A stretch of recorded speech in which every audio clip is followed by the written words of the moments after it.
Hi, I'm KOMO News crime and justice reporter Jeremy Harris, and today we're going to do a breakdown of new video that shows a fatal officer-involved shooting that happened last week in Seattle. I'm going to tell you what those officers heard and knew as they were going to the scene. We're going to watch the sequence of events from several different angles, including body cameras and dash camera. And then I'm going to talk to you about a recent change that means we're getting these body camera videos slower than Seattle police would like when they're involved in incidents like this. So first, let's jump into some scanner traffic and set the scene for you.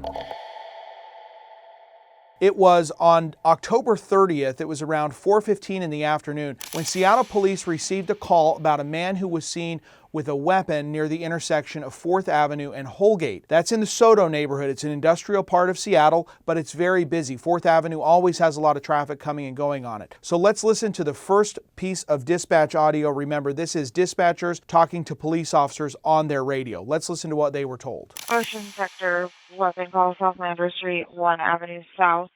There's a male walking with an axe and a knife, waving the axe around, walking northbound on 1st Ave, South Lander Street, 1 Avenue South. So dispatchers tell the officers witnesses see him walking with an axe and a knife, waving the axe around. As they're en route to the call, they get a second update from dispatch. Here's what that sounded like. Received. 273 arriving in the area. Suspect is a possible Hispanic male, 40s, 5'7", medium build, light colored beanie, gray shirt and sweatpants.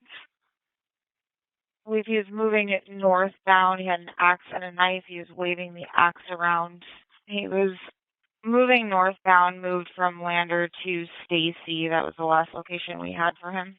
So they give an updated location and they give a description of what he is. Now, officers get into the area, and anytime they go into a call where there's somebody who potentially has a weapon, or in this case, the 911 caller said he was waving that axe around, they're going to go in heavily with their guard up. So we're going to jump into this first video. Then I'm going to tell you a couple things that stand out to me from, this is the first body cam video. Put down the axe. Put down the axe and we won't touch you. Don't put your hands on me in the name of the Lord. Put down the axe. Put down the axe. Hey, we just want to talk to you, man. Come on. Hey, you are detained. You're not free to leave. You're not free to leave. Put your hands on me in the name of the Lord. What? Don't put your hands on me in the name of the Lord. We won't put your hands on you in the name of the Lord. Stop walking. Put down the axe. You are not free to leave. Put down the axe. Put down the axe. So that's the first clip of body cam. A couple things stand out to me. Number one, you can hear the suspect and it hears to me that he says, "Do not put hands on me in the name of the Lord." That could potentially indicate that there's some sort of psychosis going on. But I really want to point out how the officers are approaching the situation. The SPD officers have stopped, from my estimate, probably about 25 yards away from where this suspect is. This is really important because the officers in Washington, they're trained about the concepts called time, distance, and shielding. That is a de-escalation training that says if you can use time, distance, or some sort of shielding to de-escalate a conflict, they have to do that. So when you see these officers, they use distance. They stayed well back from him because they didn't want to get in close. I imagine they didn't want to get in very close to him because they didn't want to force a conflict with him. So they use that distance. They also use time. They're slowing it down. They're telling him, hey, man, put the axe down. They're talking to him very calmly, trying to communicate with him. So they're using that time, they're using that distance, and they're also standing next to their police cruisers, which can act as shielding if he were to come toward them. They say to him, you're not free to go. At this point, he's in police custody. You're not free to go. That's one of their instructions to him. Let's go on to the next video. This is going to be a police dash camera that shows what happens next. Dude, we could just tackle him.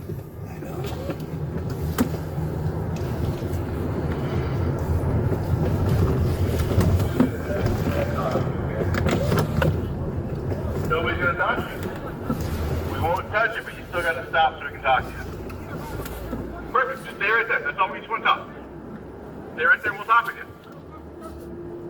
We're not on the surface, but we need to talk with you, okay? Listen, if you don't stop walking, we're gonna have to use force against you. We don't want to use force against you, you understand?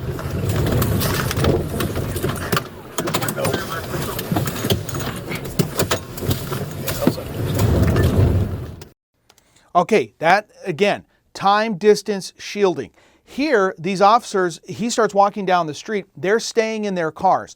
I imagine, I don't know exactly what they were thinking, but I imagine what they're thinking is they don't want to be outside of their cars if he is armed with a weapon. They don't want to give him an opportunity to come attack them. So they're using the shielding of their police cars to go down the street and say, hey man, stop. We don't want to use force against you. Just stop so you can talk to us. So they're giving him those clear commands as he's walking down the street. And again, they're inside their cruisers. They don't get out and follow him on foot, I would imagine, because they don't want him to have an opportunity to run at them if they believe or they can see that he's armed with some sort of a weapon. Let's keep going. Get on the ground now! Less lethal, less lethal! Get on the ground now! So really important here, we're seeing body camera angle of an officer who's running at him with what appears to be a weapon in her hands. This, I believe, is what's called the 40 millimeter. It's a launcher that sends basically foam darts that can hit somebody. It's called less lethal, and this is designed to either knock something out of someone's hands or temporarily disable them so that they drop whatever weapon or they start to comply with orders from the police. So this officer's not holding a gun or a rifle. This is a 40 millimeter less lethal launcher that's basically designed to get compliance from somebody. So you can watch what happens here. Get on the ground now! Less lethal, less lethal! Less lethal, less lethal! 40 out. So you see two officers there, both armed with those 40 millimeter launchers. They say less lethal, and then they fire. Now I can't tell from my view of this video whether or not either of those rounds, the 40 millimeter rounds, hit the suspect, but we know he keeps going, and then it's going to pick up again from another angle, which is a dash camera from those original officers who we saw earlier. So let's watch their dash camera, and this is when the situation really escalates.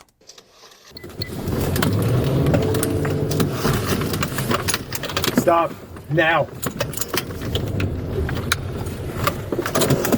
Hey. Okay, right there, and this Seattle PD has added this circle into the video that they sent us, but you can see at this point now he very clearly has a gun. These officers are inside of their cars, and now that gun is pointed straight at them. Hey, he has a gun. Hey. He brings it down, then the gun comes back up again, and then he puts his other hand on it. Hey, he has a gun. Hey, he has a gun.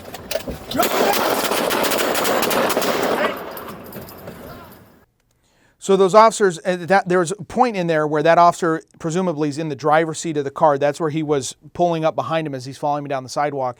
And then very quickly, that gun is pointed directly at the driver's side windshield. They get out, demand that he drop the weapon. You can actually see he does drop the weapon about at the same time that those officers start firing shots at him. Hey, he has a gun. Hey, he has a gun.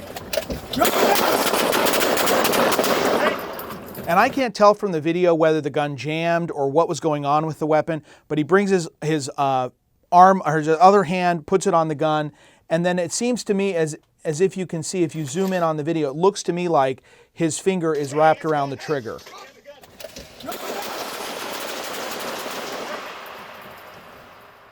Then there's a couple of other angles we'll watch. These are from the body cameras of at least two of the officers who fired.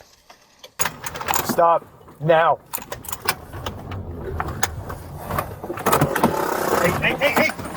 Hey, he has a gun. Hey, drop it. Drop it now.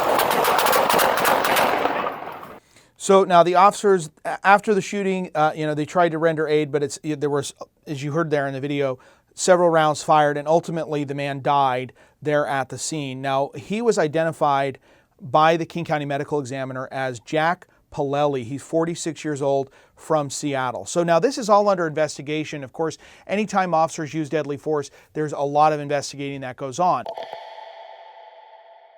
Now, this case is a little unique, and we did a story about this earlier this week on KOMO News about why the city did not comply with its own policy, which is to release these videos within 72 hours. It was 6 days before Seattle came in and released the video. Their policy says it should be released within 72 hours. And here's the reason why. Because for the last more than a decade, Seattle police has been under a federal consent decree with the Department of Justice. As part of that consent decree, they investigated their own officer-involved shootings. The state law here in Washington requires an independent agency to come in and investigate if an officer uses deadly force. A team of investigators that are not from the agency where the officer who used deadly force is. But the Washington state law says unless you're under a federal consent decree. The consent decree here in Seattle ended just a couple of months ago, and this is the first time an officer has used deadly force since the end of the consent decree, which means the King County Sheriff's Office has been contracted to come in and investigate these uses of deadly force by Seattle police. That means that their investigators from the Sheriff's Office have to approve before those videos were released. Now, when the consent decree was still in place, Seattle police got to decide when these videos were released. Their city policy is within 72 hours.